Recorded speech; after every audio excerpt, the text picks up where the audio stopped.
called angle bracing. So this piece of bracing is at 90 degrees. It's got a flat metal piece with no holes in it, and then the other flange is full of holes. This simply goes on at about 45 degrees.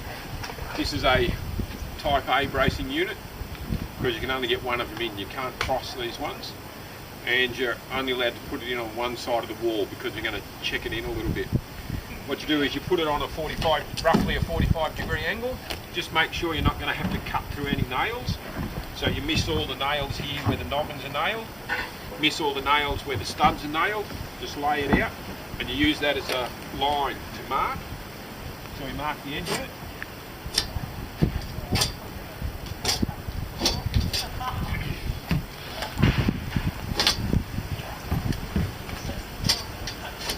And then what we do is we set our power saw to the depth of the flange that has no nails in it. Before you go fiddling with the power saw, changing the depth of the blade, you should always unplug it. With these power saws, they have a wing nut at the back. Simply loosen that wing nut, and then the base plate slides up and down. We just want to set that to the depth of the strip.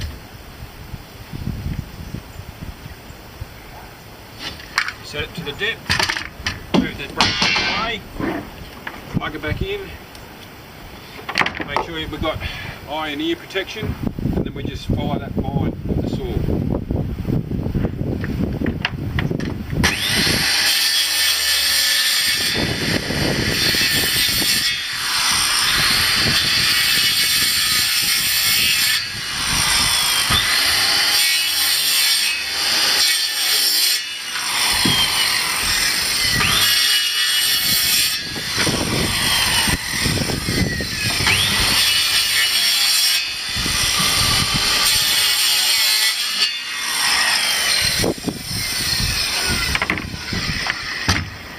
And then the next thing we do is chisel it out. Because this is a brick veneer, we can just put this one straight in, but normally you use this sort of bracing on internal walls, so normally this would be plastic. The guys have put all the rounds down for the studs, so this should be the hollow side of the wall, and we just need to chisel out a bit of the timber so that we can get the brace buried in a little bit, otherwise it'll be sticking out and affect the plaster. So always chisel on the lower side of the cut, and you simply take a little bit out.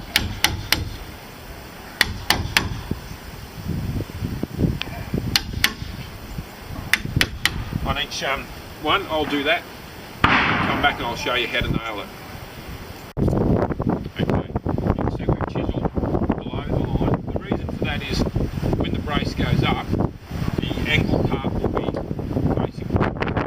If you do it the other way, it'll have a straight edge like this pointing up. What happens is as people climb up the wall to get onto the roof, they bend it or they land their feet on it, so you're better off to have it down.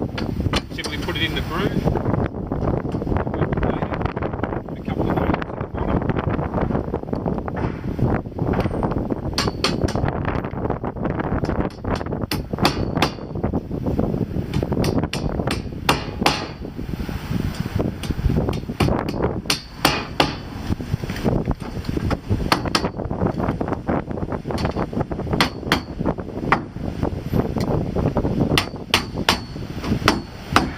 Sits in the groove, and the same as all our other braces. We just simply put a 3-inch nail in it and hold it until we've got the walls stood up. We plumb it up and nail it in later.